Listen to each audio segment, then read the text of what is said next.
নোয়াখালী বিজ্ঞান ও প্রযুক্তি বিশ্ববিদ্যালয়ে শিক্ষার্থীদের মাঝে ১,০০০ কপি কোরআন বিতরণ করেছে আল কোরআন একাডেমি লন্ডন।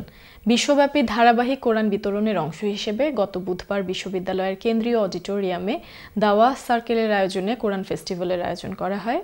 বিশ্ববিদ্যালয় দাওয়াহ সার্কেলের সভাপতি আবরার হোসেন চৌধুরীর পরিচালনায় কোরআন বিতরণ অনুষ্ঠানে প্রধান অতিথির বক্তব্য রাখেন আল কোরআন একাডেমি লন্ডনের চেয়ারম্যান হাফেজ ডক্টর মনির উদ্দিন আহমদ।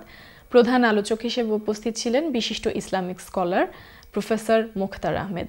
এ সময় হাফেজ ডক্টর মনির উদ্দিন তাঁর বক্তব্যে বলেন, বিভিন্ন বিশ্ববিদ্যালয়ে এমন লাখো শিক্ষার্থী আছে যারা কোরআনের নূরের বাইরে আছে, তাদের মধ্যে পবিত্র আল কোরআনের নূর ছড়িয়ে দেওয়ায় তাদের লক্ষ্য।